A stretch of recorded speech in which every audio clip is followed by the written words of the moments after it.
Sera-t-il candidat à la présidentielle de 2020 au Burkina Faso? C'est une question qui fait l'actualité depuis quelques jours. Tahirou Barry, arrivé troisième lors de la présidentielle de 2015, a été appelé à se porter un nouveau candidat pour une deuxième fois par le MCR, le mouvement donc pour le changement et la renaissance. Tahirou Barry, député à l'Assemblée nationale, ancien ministre de la Culture du Burkina Faso, est l'invité de votre émission, Le Grand Déballage. Le rendez-vous, c'est tous les dimanches à 20h30 sur Burkina Info. Tahirou Barry, bonsoir. Bonsoir, M. Ouedraogo. Merci d'avoir accepté l'invitation de Burkina Info. C'est un plaisir pour nous de vous recevoir. Tahirou Barry, comment vous allez? Je vais très bien, par la grâce de Dieu. Vous allez très bien. Tahirou Barry a appelé donc à être candidat une nouvelle fois en 2020. L'appel a été lancé. Vous avez du reste tenu un discours ce jour-là. Comment vous avez reçu ce message? J'ai reçu ce message avec à la fois beaucoup d'émotion et d'humilité, parce que un tel message fait appel à une grande responsabilité à prendre. Aujourd'hui, il importe que je puisse me donner un temps d'observation, un temps de réflexion, un temps d'introspection au regard de la situation nationale, procéder.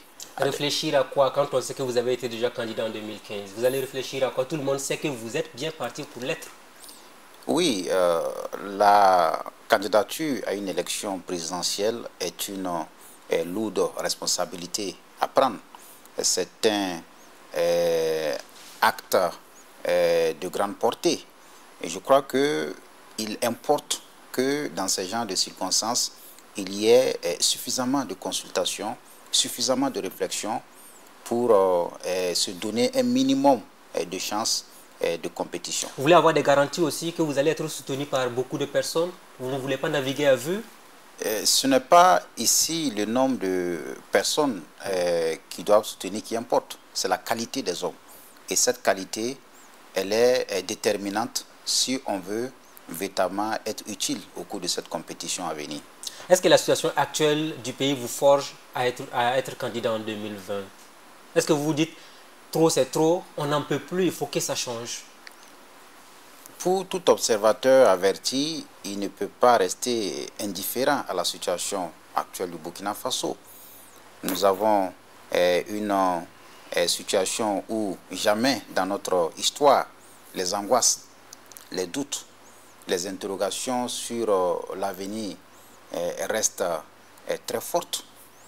Il y a véritablement une crise des valeurs sans précédent. Il y a des interrogations sur notre cheminement, sur la vision du Burkina Faso. Et face à cela, il est interdit à tout citoyen averti, à tout citoyen observateur de la scène politique nationale de rester indifférent. Vous avez dit c'est le moment ou jamais? Je me sens interpellé par la situation nationale et avec l'ensemble des patriotes, l'ensemble des acteurs soucieux du devenir de la nation, il y a lieu de réfléchir sur la démarche à entreprendre et naturellement sur le combat à mener. Le MCR, le Mouvement pour le Changement et la Renaissance, tout le monde l'a dit, ça se dit même dans les gargotes, c'est vous qui avez suscité la création de cette structure. Vous le confirmez aujourd'hui? Je crois qu'il faudra rétablir les faits. Le MCR n'est pas la création d'un quelconque homme providentiel ou d'un Zorro. C'est l'œuvre collective et responsable d'un ensemble de jeunes. Dissidents du parent? Pas forcément dissidents du parent. C'est un La figure de proue de cette structure ne laisse pas indifférent. On se rappelle Carlos Toé qui fut à l'origine des bruits entre vous et Laurent Gbagbo. C'est lui qui est à la tête de la structure aujourd'hui. Mais sa présence à la tête de la structure ne voudrait pas dire que les acteurs, les instigateurs de la création proviennent tous du parent. Tout le monde l'a dit, beaucoup l'ont dit, d'observateurs qui l'ont dit. Ce sont les enfants de Laurent Gbagbo finalement qui ont décidé de s'affranchir. Bon, des enfants de Laurent Gbagbo, oui, qui se retrouvent autour de ce projet, mais il y a un apport des jeunes de tout horizon. Il y a un ensemble d'acteurs à la fois de la société civile, de certaines formations politiques qui se sont retrouvés, qui ont fait une analyse et qui ont définitivement compris qu'il n'est pas normal que des personnes pensent et décident à leur place. Ils ont compris que la destinée actuelle de notre pays n'est pas celle que nous méritons. Et c'est pourquoi donc ils se sont organisés pour proposer ce projet qui a certainement beaucoup de défis à relever. Revenons donc sur les faits que vous avez souhaité rétablir. C'est vous qui avez suscité la création du MCR ou bien ils ont créé leur structure et puis ils sont venus vous voir nuitamment pour vous dire venez être notre candidat à la présidentielle? Non, je pense que vu sous cet angle, oui, serait plus ou moins insulter l'intelligence de ces adultes, de ces responsables qui ont pris cette initiative noble et qui l'ont officialisée. Moi, j'ai été plus ou moins consulté pour donner mon avis sur le processus de création. J'ai simplement souhaité ne pas être militant du mouvement, simplement pour avoir une certaine hauteur qui puisse me permettre de transcender les considérations partisanes et aller vers tous ceux qui ne se reconnaissent pas dans les partis politiques. Ce qui est paradoxal, vous avez tenu un discours ce jour-là qui a été applaudi par le public. On a vu un peu les images, vous étiez très engagé au cours du lancement du MCR. Oui, le discours a été prononcé en tant qu'invité d'honneur, pas en tant que militant du MCR. Mais on sentait des signes quand même déjà de votre appartenance à cette structure, c'était flagrant. Bon, en termes de signes, c'est à l'opinion d'apprécier. Moi, je considère que c'est un vaste mouvement qui va aller au-delà des militants de ce mouvement. Nous avons conscience qu'aujourd'hui, pour compétir à une échéance comme celle de la présidentielle, il faut transcender les considérations politiques. Il faut aller au-delà, il faut aller vers tous ceux qui ont peur de la politique parce qu'elle les a déçus. Et si moi je reste dans ce carcan politique, il est évident que mes démarches, mes consultations vont avoir des limites.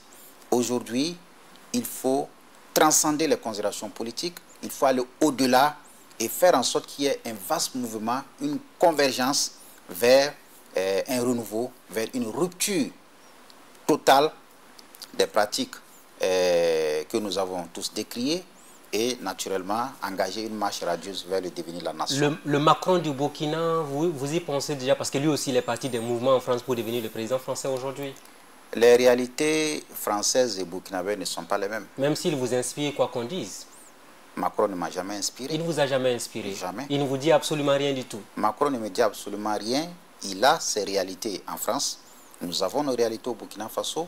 Les processus diffèrent, les réalités diffèrent. On pourrait parler de sa jeunesse, du mouvement également qu'il a porté au pouvoir, entre autres. Peut-être que des similitudes pourraient éventuellement vous intéresser sans doute. Il peut y avoir des similitudes, oui, mais pas des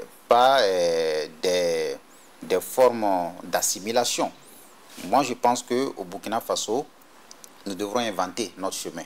Nous devrons inventer une stratégie qui puisse répondre aux réalités politiques de notre environnement. Et c'est ce défi que nous devons relever dans les meilleurs délais. Ce mouvement qui a été créé et qui souhaite voir votre candidature en 2020, on se demande, mais Tahirou Barry, candidat en 2020, quel programme politique pourra-t-il proposer de nouveau, lui qui fut membre du gouvernement de Roch Marc Christian Kaboré? Le programme politique, si véritablement je prends cette décision, ne sera pas différent de ce que j'ai proposé en 2015. Donc c'est un programme du parent que vous voulez proposer à nouveau en 2020? Un programme qui prend en compte les réalités du Burkina Faso n'est pas forcément le programme d'un parti politique. Ce sont les réalités qui s'imposent. Si vous dites que vous allez reconduire le programme de 2015, ça veut dire que c'est le programme du parent? Reconduire le programme oui. que j'ai développé en 2015 ne veut pas dire que je reconduis le programme d'un parti politique. Parce que n'oubliez pas que l'essentiel des solutions de notre pays ne sont pas différentes de ce que les autres proposent. Donc on n'est pas censé avoir 1 million de partis politiques non plus. Puisque vous proposez tous pratiquement la même chose, pourquoi aller encore créer un nouveau parti politique? On pourrait vous poser la question. Il n'y a pas de différence fondamentale, mais il y a des différences dans l'éthique politique. dans le volontarisme politique, dans le discours politique, et surtout dans les actes. Parce que le Burkina Faso, on n'a pas besoin de 36 000 solutions pour sortir de l'ornière. Je dis que nous allons proposer l'essentiel de ce que nous avons développé en 2015, parce que simplement, pour développer le Burkina Faso, il faut faire en sorte que le secteur productif qui constitue le secteur agricole soit développé. Et si nous arrivons à développer notre système de production, nous développons notre système de transformation de nos produits, nous développons notre système d'exportation de nos produits, là, nous créons une richesse. Mais c'est un processus qui ne peut pas être différent de ce qu'un observateur averti peut proposer au Burkina. Mais depuis des années, ce sont les mêmes initiatives qui sortent des tiroirs, mais qui n'apportent pas véritablement le processus de développement escompté. Mais c'est ce que j'ai dit, il y a l'éthique politique, il y a la parole donnée. Avons-nous des problèmes d'hommes aujourd'hui au Burkina Faso? Je pense que cette problématique reste gravement posée. Je me demande si la classe politique n'est pas malade à travers ces hommes. Mais c'est avec eux que vous avez travaillé il n'y a pas longtemps. Malgré ces différentes maladies, vous y étiez. Oui, je ne nie pas ma participation à la gouvernance de ce pays. J'assume ma part de responsabilité. Mais j'ai dû prendre du recul. Et comme vous le savez, ce n'est pas en reculant qu'on doit définitivement perdre son âme. Je crois que nous avons tiré assez de leçons dans notre participation à cette gouvernance. Et aujourd'hui, nous entendons voir avec l'ensemble des patriotes ce qui est envisageable pour essayer de sauver l'essentiel. Est-ce qu'avec le recul, vous regrettez d'avoir été membre de ce gouvernement? Il faut assumer son passé. Et je l'assume pleinement. Si c'était à refaire? Si c'était à refaire, je pense que il allait nécessiter encore beaucoup plus de prudence. Parce que ceux qui ont conquis le pouvoir avaient fait leur mea culpa. Et on s'est dit que on peut être aujourd'hui une personne plus ou moins perdue et se retrouver dans de meilleurs auspices. Nous avons apporté notre concours, nous avons posé les actes qui devaient être posés, avec naturellement souvent certaines insuffisances. Mais aujourd'hui, nous assumons cette part de responsabilité dans l'histoire de notre pays et nous allons essayer de progresser avec notre expérience. Quelles sont vos relations aujourd'hui avec le président Roch Kaboré? Parce que depuis votre départ, quand on a vu vos différentes sorties dans la presse, c'était assez dur, des propos assez déplacés pour certains. Je pense avoir dit la vérité à une personne que j'aime et que je respecte. Aujourd'hui, le Burkina Faso est une case commune. Ce n'est pas parce que cette case est dirigée par une personnalité qui n'est pas celle de notre parti politique qu'on doit lui cacher la vérité. Le Burkina Faso a besoin de vérité. Le Burkina Faso a besoin de franchise. J'ai dit la vérité à une personne que je respecte. Et même aujourd'hui, si le président Kaboré, que j'appelle affectueusement mon beau, veut m'inviter chez lui à Turé, je viendrai boire du zonkom avec plaisir. Mais depuis votre départ du gouvernement, est-ce que vous vous êtes déjà vu? Vous êtes appelé, vous avez eu à discuter de quelque chose sur la gouvernance actuelle du pays? Je ne juge pas utile de l'importuner. Je pense qu'il est assez submergé par ses charges et je voudrais le laisser conduire sa mission. Revenons sur votre... De temps en temps, peut-être l'interpeller, comme ce que j'ai fait à travers ma page Facebook l'année passée, lorsque j'ai posté le rêve en disant qu'il m'a consulté pour porter la charge du Premier ministère avec les 10 conditions que j'ai posées. En réalité, il ne s'agissait pas d'un rêve, c'était une forme de lettre ouverte et je pense que j'ai été plus ou moins entendu. Une lettre ouverte qui cachait aussi éventuellement des ambitions de Premier ministre, sans doute. Non, cela ne m'intéresse pas dans ce contexte parce qu'aujourd'hui, pour être Premier ministre, il faut être dans la dynamique de ce qui est proposé aujourd'hui. Alors que je ne me retrouve absolument pas dans ce qui est mené comme politique dans mon pays. Ah, vous trouvez que le Burkina n'est pas sur le bon chemin? Mais observez vous-même. Ah, vous êtes un acteur politique, vous pouvez avoir un argument totalement différent des autres. Je vous dis que quand vous observez la gouvernance actuelle, elle est malade dans 3 composantes. La première composante, c'est la vision qui fait cruellement défaut. Aujourd'hui, on ne sait pas où on part. On ne sait pas quel est le port à atteindre. Et vous savez, quand le port à atteindre est inconnu, le naufrage est inévitable. Donc, on n'a pas de capitaine selon vous? En tout cas, nous avons un capitaine qui navigue à vue. Je vous prends un seul exemple. Aujourd'hui, prenez les recettes que nous avons. Les recettes sont principalement tirées par l'or, qui nous produit autour de 200 milliards comme recettes par an. Mais l'or, ce n'est qu'une richesse précaire, conjoncturelle. Aujourd'hui, la plupart des sociétés minières ont à peine 5, 10, 15 ans de vie. Mais si cette ressource s'assèche, on fait comment? Alors que nous avons la possibilité de développer notre potentiel agricole, qui est un potentiel assez riche. Nous avons près de 9 millions d'hectares de terres cultivables. Est-ce que vous en avez parlé quand vous étiez ministre de la Culture, à plusieurs reprises, lors des différents conseils des ministres? Mais lors des conseils des ministres, ce sont des dossiers des ministères qui sont exposés et chaque ministre apporte son avis. Et à l'issue des échanges, une décision est prise pour valider ou pas le dossier. Je parle exclusivement de cette question de l'or et la vision qui sous-entend un peu l'avenir du Burkina Faso par rapport à l'exploitation minière. Je pense que... Parce que le développer aujourd'hui, quand on n'est pas aux affaires, ça semble un peu l'exercice le plus facile à faire. Écoutez, je ne vais pas vous dire exactement ce que nous avons développé lors de nos conseils des ministres. Mais ce que vous devez comprendre, chaque fois qu'il était question d'apporter notre avis, notre concours pour la réflexion sur un sujet donné, on n'hésitait pas à le faire. Donc, je continue pour dire, sur ce point, il y a problème. Alors que nous avons un potentiel agricole que nous devrons développer pour à la fois permettre au Burkina Faso de se nourrir. Convenez avec moi qu'il est inconcevable que dans un pays agricole qui occupe près de 80% de la population burkinabé, avec un potentiel de 9 millions d'hectares de terres cultivables, 500 000 hectares de bas-fonds, 200 000 hectares de terres irrigables, que chaque année on puisse mendier pour manger. Ce n'est pas normal. Et qu'est-ce qui est fait pour corriger cela? Le budget est impuissant pour résoudre cette problématique.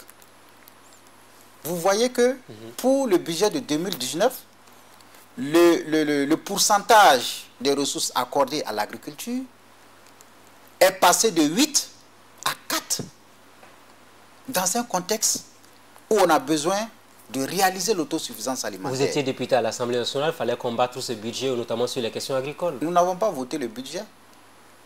Nous n'avons pas voté le budget parce qu'il ne répond pas aux préoccupations des Burkinabés.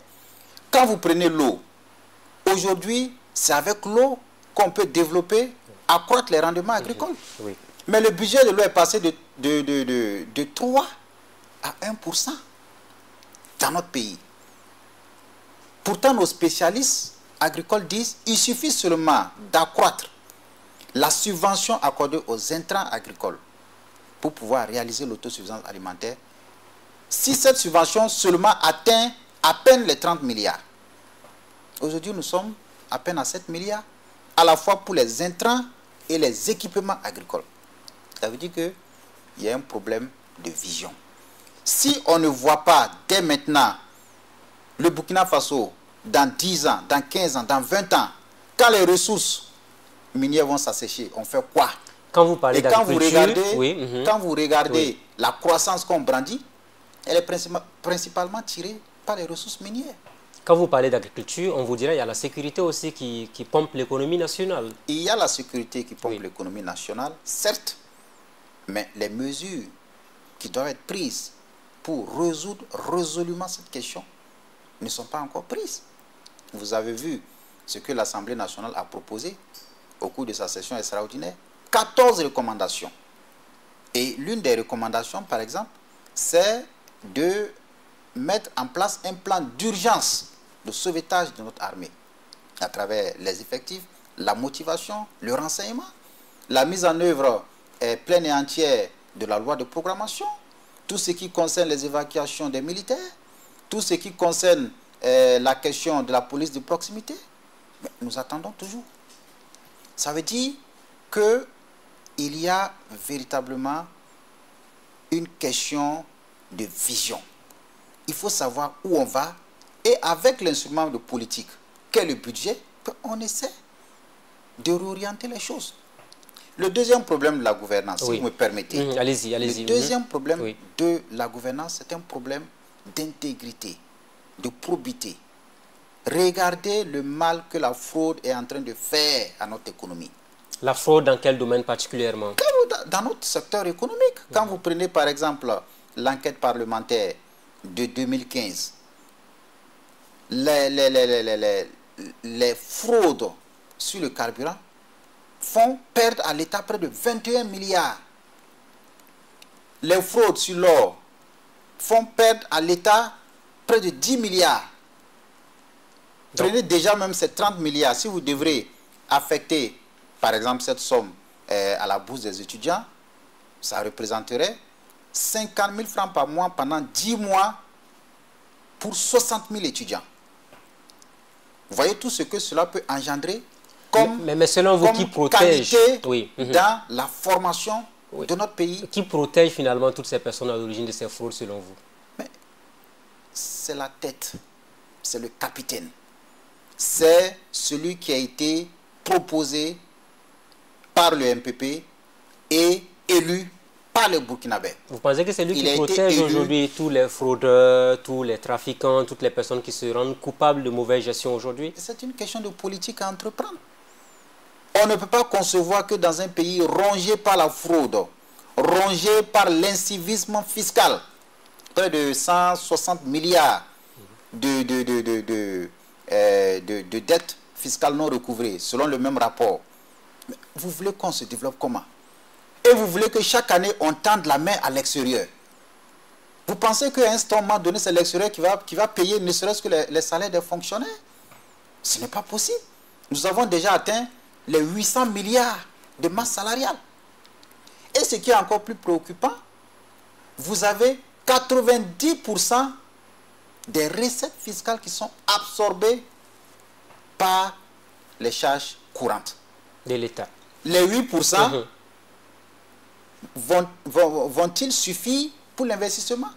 Et quand on Mais sait la faute que, à qui? La faute à qui? Est-ce que vous êtes dans un pays où il y a des revendications à n'en pas finir, à plus tous les fronts, ça lutte de gauche à droite? Est-ce que vous voulez dire aujourd'hui qu'il ne faut pas écouter, il ne faut pas satisfaire ces revendications syndicales et autres? Je n'ai jamais dit ça. J'ai dit qu'il faut... Vous avez parlé de 800 milliards pour la masse salariale, pour vous c'est énorme. Je n'ai pas dit masse salariale. Oui. Les charges courantes. Oui, mais alors, à la lumière de tout ce que vous avez dit, on revient sur la question de la réduction du train de vie de l'État tout simplement. La réduction du train de vie de l'État est un impératif. Parce qu'aujourd'hui, je n'arrive pas à comprendre cette multiplication des institutions qui n'ont pas une utilité sociale. Je n'arrive pas à comprendre que, par exemple, les préfectures coexistent avec les mairies, avec un dédoublement de compétences. Je n'arrive pas à comprendre. Et qui doit disparaître? Les préfets doivent disparaître? Mais ça peut faire l'objet de concertation. Mais il y a eu des tentatives qui n'ont pas abouti. Mais dans ce processus de communalisation intégrale, c'est les préfectures qui n'ont plus les raisons d'être. Mais vous savez que la tentative n'a pas marché à plusieurs reprises. On a voulu faire partie les préfets, ça n'a pas marché. Mais c'est une question de volonté. Et c'est une question d'objectif. Donc, Tahirou Barry, président du FASO, les préfets vont disparaître? Je ne suis pas dogmatique. Je dis que ce sont des avis que j'émets.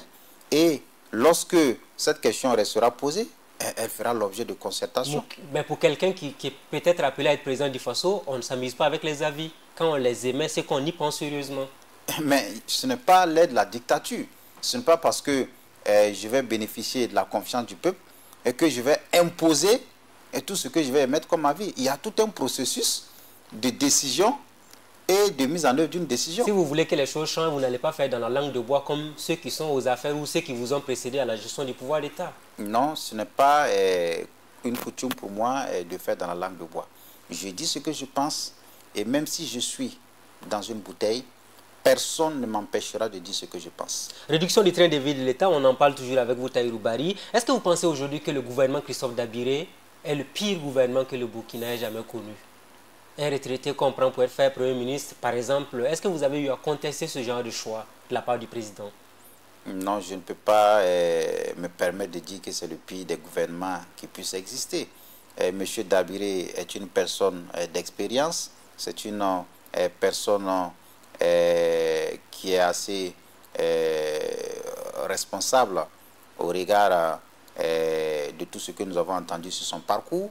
Et tout ce qu'on peut souhaiter, c'est qu'il s'élève au-dessus d'un certain nombre de considérations pour imprimer sa marque et surtout imposer les changements qui s'avèrent nécessaires. Donc, vous pensez qu'il pourrait relever les défis à lui imposer?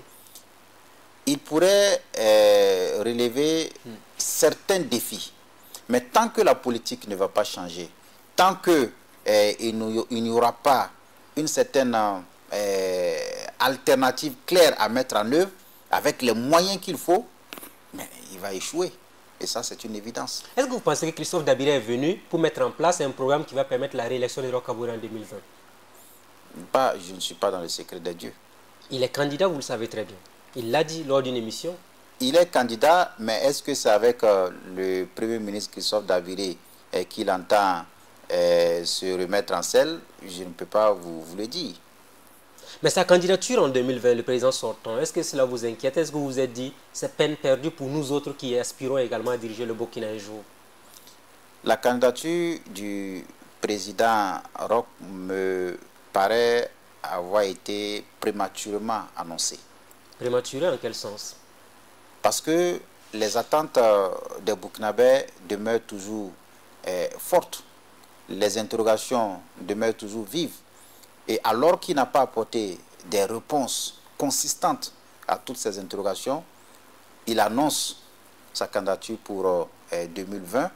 Et je pense que une manière de vous faire comprendre qu'il ne va pas se retirer de sitôt, vous qui avez peut-être l'ambition. Mais il n'a pas besoin de nous le faire comprendre. Il est plutôt en relation avec le peuple. Et c'est au peuple de juger.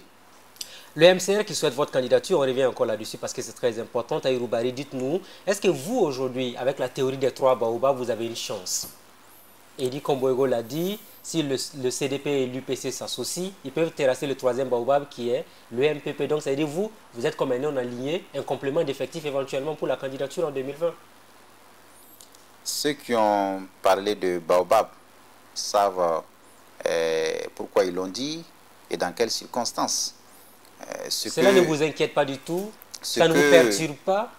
Ce que moi je peux relever, c'est qu'ils ont intérêt que ces baobabs aient des racines puissantes pour ne pas être terrassés au moindre coup de vent. Nous préférons être une fleur. Et la fleur, si elle est bien arrosée, je pense qu'elle grandira, elle séduira et elle brillera. Pensez-vous qu'il est temps plus que jamais qu'on fasse un renouvellement de la classe politique au Burkina Faso? Au-delà du renouvellement de la classe politique au Burkina Faso, il y a plutôt nécessité de renouveler le discours politique. Il y a nécessité de donner un sens à la parole donnée. Il y a nécessité de donner un contenu au discours politique. Et c'est ce qui manque. Nous avons besoin d'une alternative. Nous avons besoin d'un projet. Nous avons besoin d'un cap. Et c'est ce qui manque. Est-ce que la génération actuelle a échoué selon vous, clairement? La génération actuelle n'a fait que montrer toutes ses limites. Comme je l'ai dit au lancement du MCR, elle a certainement tout expérimenté sans avoir la moindre expérience du véritable développement. Quand vous prenez sous le régime Compaoré, on est passé du programme de large rassemblement au programme solidaire, ensuite au programme du développement qui prend en compte le Burkina émergent. Le Burkina émergent. Oui. Et ensuite, le président Roch vient avec sa solution. Mais tout cela n'a été qu'un cocktail de processus expérimentés sans véritablement servir la cause nationale. Pour vous, aujourd'hui, cette génération doit totalement partir. Cette génération a échoué et je crois que si elle est véritablement sincère, elle doit tirer les conséquences. Est-ce que vous faites allusion à toute la génération qui a travaillé avec Compaoré? Bon, il n'est pas normal de pouvoir généraliser tout le groupe parce que quand même, dans l'équipe du président Compaoré, il y avait des personnes qui ont su relever les défis, qui ont su se mettre au-dessus. Qui par exemple, selon vous? Qui par exemple? Je n'ai pas besoin de vous donner un exemple. En regardant bien, il y a des acteurs qui se sont investis de très bonne foi. Quand vous prenez le ministre Mamoudou Ouedraogo, il a été à la hauteur de la mission qui lui a été confiée. Il a mis toute son énergie pour réussir la mission qui lui a été confiée. Alors pour vous, aujourd'hui, clairement, il faut que les choses changent. Pour beaucoup d'observateurs, la classe politique actuellement ne s'entend que lorsqu'il s'agit de se partager de l'argent. Le grand débat sur la polémique née des 500 millions de subventions pour ceux qui ont obtenu 3% des suffrages, qu'est-ce que vous en pensez? Est-ce qu'il était opportun qu'ils aillent prendre ces chèques-là selon vous? Moi, je pense que la question de la subvention accordée aux partis politiques pose problème, surtout en période hors campagne. Le problème que cela pose, c'est qu'il fausse les règles de la compétition électorale. En octroyant la subvention hors campagne à ceux qui ont eu des résultats, cela veut dire qu'on leur remet une fois de plus en avance sur les autres. Est-ce que cela ne permet pas de faire Est-ce que cela ne permet pas de faire le tri naturellement? Parce que tout le monde crée un parti du jour au lendemain. Vous-même, vous avez créé votre parti, vous avez suscité la création d'un parti politique et autres. À cette allure, le Burkina ne va être que de la politique. On ne vivra que de politique. Je dis qu'il faut asseoir des règles justes et équitables qui ne forcent pas les règles de la compétition électorale fondées sur l'égalité des partis politiques. Soit on supprime cette subvention hors de campagne, ou bien on essaie de l'asseoir sur des règles équitables et justes. Par exemple, les 3 critères qu'on peut mettre en avant, c'est la participation à l'élection, les résultats de cette élection et surtout le fonctionnement effectif des partis politiques conformément à les statuts et règlements intérieurs. Mais les 6 partis qui ont eu le financement, ils ont obtenu au moins 3%. C'est ce que la loi dit et ils sont en règle avec la loi tout simplement au Burkina Faso. C'est ce que je dis, cette loi est injuste. Il faudra revoir les critères d'octroi de ce montant ou simplement le supprimer. Si vous étiez président du Faso, finalement, vous allez opter pour quoi? La suppression totale, pure et simple de cette subvention aux partis politiques? La suppression peut susciter quelques réserves parce que en supprimant totalement la subvention, c'est une porte ouverte au financement occulte avec tout ce qu'il y a comme conséquence en termes de prise en otage de l'équipe dirigeante, en termes de clientélisme politique, en termes d'argent sale qui peut circuler. Malgré l'existence de cette subvention, on sait qu'il y a des financements occultes des partis politiques. C'est parce que la question n'est pas réglementée. Si tout se passe bien, j'entends proposer à l'Assemblée nationale une proposition de loi pour limiter les dépenses de campagne, parce que cela est nécessaire si on veut asseoir l'équité et la justice dans la compétition électorale. L'atmosphère actuelle du pays, l'insécurité, les élèves qui sont dehors, toutes les difficultés que rencontre le Burkina, est-ce que vous pensez que par esprit de patriotisme, les partis auraient dû renoncer à cette subvention de 500 millions?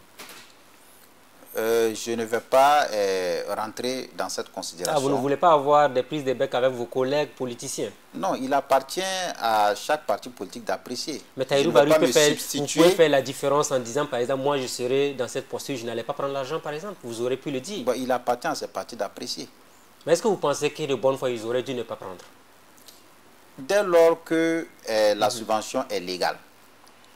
Maintenant, si son opportunité pose problème, il appartient à ces partis politiques d'apprécier. Moi, je ne me permets pas de me substituer à l'équipe dirigeante de ces partis pour apprécier. La question de l'effort de guerre, ça aurait pu être une belle occasion pour eux. Écoutez, M. Ouedraogo, permettez à ces responsables qui sont conscients des enjeux, véritablement d'apprécier cette question. Yirgou, cohésion nationale, on en parle, on n'a pas fini. Est-ce que vous avez été choqué, meurtri par les événements qui se sont produits à Yirgou? Naturellement. aucune conscience humaine ne peut rester indifférente face à ce drame. Est-ce la conséquence d'une gouvernance calamiteuse au Burkina Faso? Et je pense que c'est une situation qui suscite beaucoup d'interrogations sur la fragilité de notre cohésion sociale, sur la fragilité de notre vivre ensemble.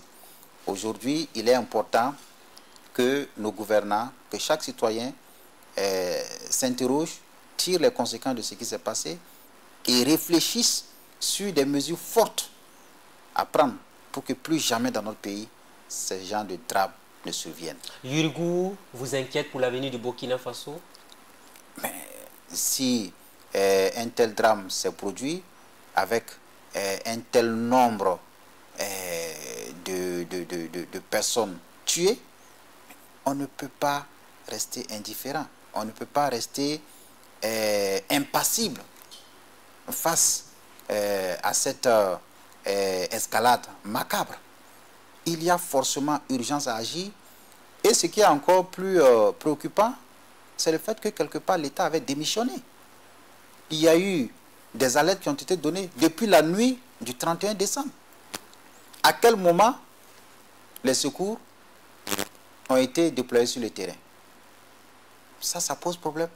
Il faut que toutes les responsabilités soient situées et que la lumière soit faite pour que plus jamais ces gens de drame ne surviennent. Est-ce que vous pensez que la crise de Yurigou a été mal gérée par le gouvernement?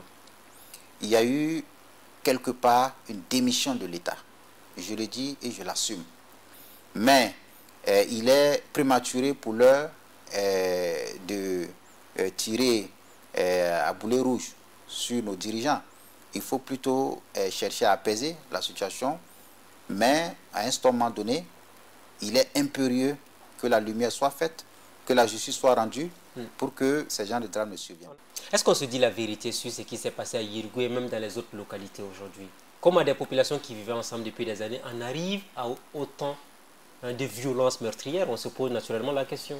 On se pose la question, mais tant qu'il n'y a pas d'enquête assez indépendante sur cette question, il serait véritablement hasardeux de prendre position. Pensez-vous que les terroristes sont en train de surfer aujourd'hui sur l'un des aspects les plus nobles de la cohésion au Burkina Faso pour nous détruire davantage?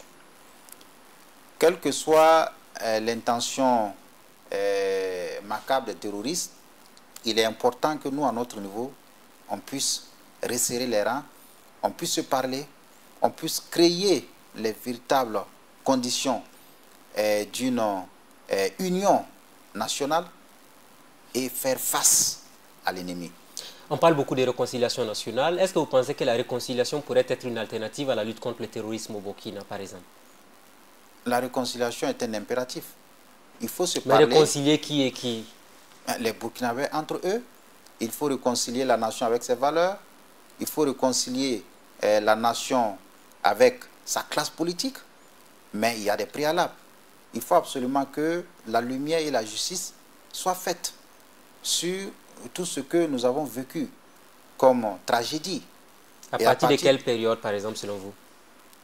Mais il appartient à ceux qui vont apprécier cette question de déterminer à partir de quand on peut saisir les questions et les traiter. Parce qu'il y a des périodes où les drames ont atteint un niveau inacceptable. Et tant que ces questions ne sont pas élucidées, ça sera difficile pour le Burkina Faso de parler de réconciliation. Les crimes de sang, les crimes économiques. Tout ce qui est crime, tout ce qui est tort, tout ce qui est injustice, il faudrait que ces questions soient mises sur la table et traitées de façon objective et juste. Certains évoquent même l'éventuel retour de l'ex-président Blaise Compaoré comme un élément indispensable à la réconciliation. Vous y croyez? Mais le retour de M. Compaoré ne doit pas poser un quelconque problème dès lors que le Burkina Faso est son pays. S'il a des questions à élucider avec la justice, il va s'assumer et il appartiendra à l'histoire d'apprécier. Tahirou Barry, candidat presque en 2020, est-ce que vous n'avez pas peur d'échouer de par toutes les révélations qui ont été faites par l'autorité supérieure de contrôle d'État de lutte contre la corruption vous concernant quand vous étiez ministre de la Culture? je ne sais pas pourquoi cette peur pourrait se justifier dès lors que je ne me sens pas du tout coupable de quoi que ce soit. Ah, vous ne vous reprochez rien du tout? Je ne me reproche rien parce que tout simplement, j'ai entendu poser des actes de bonne foi, conformément à la mission qui m'a été confiée, conformément aux procédures prescrites. En ne respectant pas les textes? Ce que j'ai eu dit, parce que je n'ai pas encore le rapport définitif, ce que j'ai eu dit, c'est que j'ai accordé des subventions sans passer par la consultation d'un organe que nous appelons le CERFAC. Mais ce que certains certainement semblent oublier, c'est que le CERFAC n'a pas une compétence exclusive d'examen des dossiers de financement. C'est un organe parmi tant d'autres. Et le CERFAC, en son article 9, précise que les différentes sollicitations qui sont faites sont préparées et soumises à l'approbation du ministre. Donc, c'est un organe parmi tant d'autres, comme par exemple les comités ad hoc, comme par exemple les directions techniques, comme par exemple les services culturels du Premier ministère, de la présidence du FASO. Donc, c'est autant d'organes qui concourent à soumettre au ministre des dossiers pour décision. Et le ministre décide sur la base des prérogatives qui lui ont été accordées, précisément à l'article 24 de sa lettre, à l'article 24 du décret portant attribution des ministres. Donc, moi, je m'interroge sur le mal que j'ai bien pu commettre pour avoir tant de déchaînement sur ma gestion. Ah, vous parlez de déchaînement sur votre personne. Vous avez l'impression que c'est une chasse aux sorcières actuellement? Non, quand je parle de déchaînement, c'est surtout au niveau de l'opinion, d'une certaine opinion. Parce que vous avez certainement déçu beaucoup de personnes. On vous faisait tellement confiance après quand les révélations sont sorties, beaucoup ont été déçus de vous. Bon, vous parlez de déception comme si il y a faute quelque part. Je pense que vous écoutez également ce que je dis. Oui, bien sûr. J'ai dit que les subventions ont été accordées sur la base des procédures qui ont été prescrites. Et le CERFAC n'a pas une compétence exclusive. Le CERFAC ne me dessaisit pas de mes prérogatives d'appréciation et de décision. Le CERFAC n'est qu'un organe parmi tant d'autres. Et le CERFAC n'examine pas les dossiers de tout type, comme ceux, par exemple, touristiques. Et le CERFAC ne peut pas aussi apprécier des dossiers qui sont dus par l'urgence. Quand je prends, par exemple, des dossiers qui surviennent pour des activités, l'exemple, par exemple, c'est l'incendie à la Semaine nationale de la culture. Tout à fait. Il y avait une urgence. Il y avait une urgence. Quand vous prenez, par exemple, les cérémonies funèbres, c'est des cas d'urgence. Quand vous prenez même les rites et sacrifices qui doivent être faits, il y a quelqu'un qui a parlé... Et les subventions aux artistes, entre autres, est-ce qu'il y avait urgence à ce niveau, par exemple? On a vu la liste qui a été publiée. Oui, pour les subventions aux artistes, j'ai dit qu'il y a une responsabilité qui est dévolue au CERFAC. Maintenant, le CERFAC n'est pas le seul organe pour apprécier les subventions à accorder. Je vous ai parlé de d'autres mécanismes. D'autres mécanismes. Alors, vous ne vous reprochez absolument rien du tout. Alors que quand on voit la tournure des événements, vous avez été appelé à rembourser tout l'argent qui a été dépensé. Où en êtes-vous avec le processus, avec l'autorité supérieure de contrôle d'État et de lutte contre la corruption? Non, j'attends simplement qu'on puisse faire valoir ce qu'on me reproche. Et si cela arrive, j'aviserai. Vous n'avez pas peur d'être un jour interpellé ou quelque chose de cette nature? Je vais avoir peur de quoi? Parce que quand vous parlez de peur, c'est comme si j'ai commis une faute de façon volontaire. Alors que l'ASE, par exemple, a examiné ma gestion de 2016 avec ces mêmes mécanismes qui existaient. L'ASE n'a jamais soulevé l'absence de base légale sur l'octroi. Mais comment vous expliquez qu'après votre départ, maintenant on peut soulever finalement ces irrégularités? Mais si l'ASE a soulevé, moi je ne remets pas en cause la mauvaise foi de l'ASE. Je dis simplement que dès lors que cette question n'a pas été soulevée en 2016, nous avons fonctionné sur la base des règles qui existaient. Et aujourd'hui, en 2017, la SE vient dire que c'est sans base légale. Naturellement, si j'étais toujours au ministère, j'allais prendre acte et aller dans le sens qu'ils ont prévu. Mais on ne peut pas me condamner parce que j'ai géré les maigres ressources du ministère pour servir la cause de la promotion de la culture et du secteur touristique. À vous entendre, on aurait dû même vous féliciter apparemment. Je n'ai pas besoin de félicitations.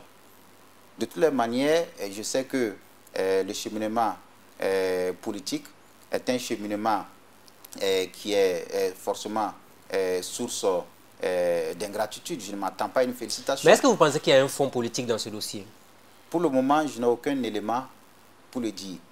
Je veux vous faire comprendre que j'ai géré les ressources du ministère en toute bonne foi, avec toute ma volonté, avec toute mon énergie, pour relever les missions qui ont été confiées à mon département. Alors, que répondez-vous à ceux qui pensent que vous avez puisé dans les caisses du ministère par rapport à votre voyage sur le pèlerinage à la Mecque?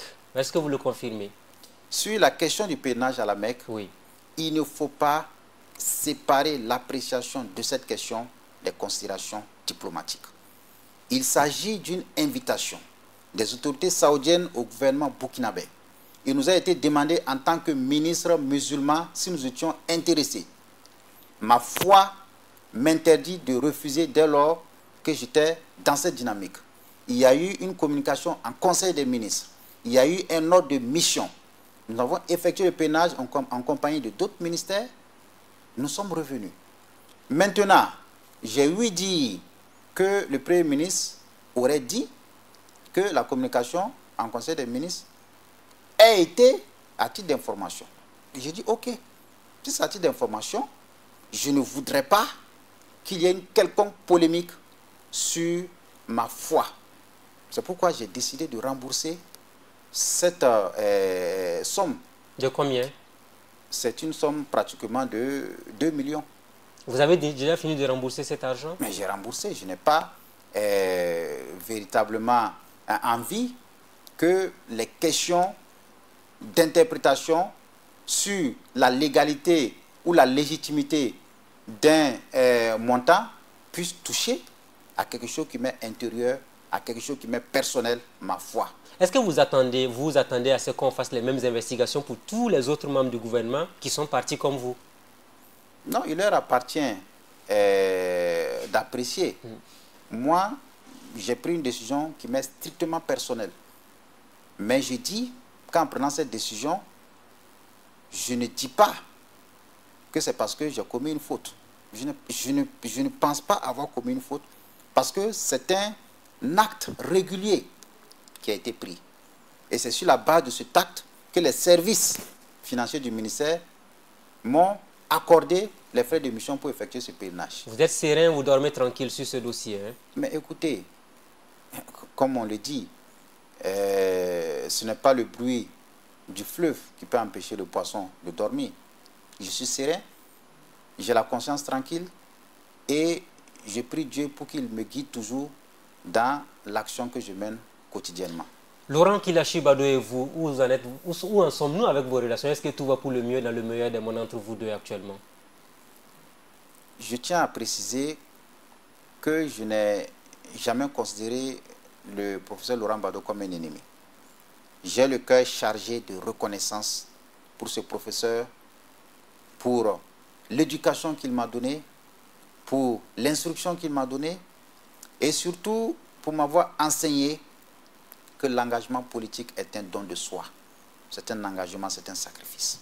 Je n'ai aucun problème particulier avec le professeur. Lors d'une interview, il a déclaré clairement que vous devez démissionner et puis remettre le mandat aux parents. Bon, c'est son avis. Je ne vais pas discuter de ces questions sur le plateau avec vous. Mais pourquoi vous ne voulez pas démissionner pour vous consacrer au MCR et à votre éventuelle candidature en 2020? Dites-moi pourquoi je dois démissionner. Parce que j'ai été exclu du parent. Oui. J'ai reçu ma lettre d'exclusion. Alors, vous voudriez que sur la base de ce que certains sont en train de penser, alors que je puisse m'enfermer dans ma chambre et pleurnicher. Non. Je fais une analyse de la situation et je m'assume. Donc vous allez au bout de ce mandat, hein? Je ne peux pas vous dire si j'irai au bout de ce mandat. Mais je ne veux pas également que vous puissiez penser que parce que le parent m'a désavoué que je dois démissionner. Dans le Ça n'a aucune logique. Dès lors que j'ai été exclu sur des considérations que je juge anormales. Et le parent le parent continue de réclamer son mandat. Publiquement, le parent il le dit. Réclamer son mandat, c'est sa liberté de le faire. Mais de toutes les mêmes manières, je suis en relation avec le professeur. Ah, vous voyez toujours, vous discutez? On se parle. De toutes les manières, entre le professeur et moi, il n'y a aucun problème. Il n'y a aucun problème. Tout ce qui est arrivé entre nous n'est que le résultat d'une machination politique. Même à ma dernière rencontre, je l'ai clairement signifié au professeur. J'ai dit au professeur, si véritablement vous pensez que je vous ai causé du tort, moi je vous demande pardon. Et j'ai même demandé à ma mère au téléphone de lui demander pardon à mon nom. Le professeur aujourd'hui est dans une posture où il a besoin de comprendre un certain nombre de choses. Seulement, je dis, tout ce qui advient sur le plan politique n'entachera pas la considération et le respect que j'ai pour lui.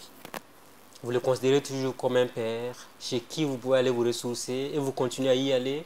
Mais je le considère comme un père. Je ne peux pas nier l'apport qu'il m'a donné dans ma formation. La dernière fois que vous êtes vu, c'est quand? La dernière fois, c'était au mois de décembre. Vous avez été chez lui à la maison? J'ai été chez lui. Et quand je suis avec lui, on dévise normalement. On aborde les questions de façon aisée, sans complexe. On se dit un certain nombre de vérités. Je n'ai pas un problème particulier avec le professeur. Ce sont les autres qui ont un problème entre la relation entre moi et le professeur. Une réconciliation, un retour aux parents, c'est envisageable, c'est possible? Bon, c'est des questions que je ne peux pas poser sur cette table. Je vais continuer toujours à échanger avec lui parce qu'il a encore des conseils à nous apporter dans notre cheminement politique. J'ai comme l'impression que vous dites arrêtez de nous déranger, Laurent Gbado et moi, nous sommes ensemble pour toujours. À l'opinion, peut-être vous avez un tel message? Le professeur Laurent Gbado, je crois que je l'ai dit sur votre plateau, c'est pour moi un père.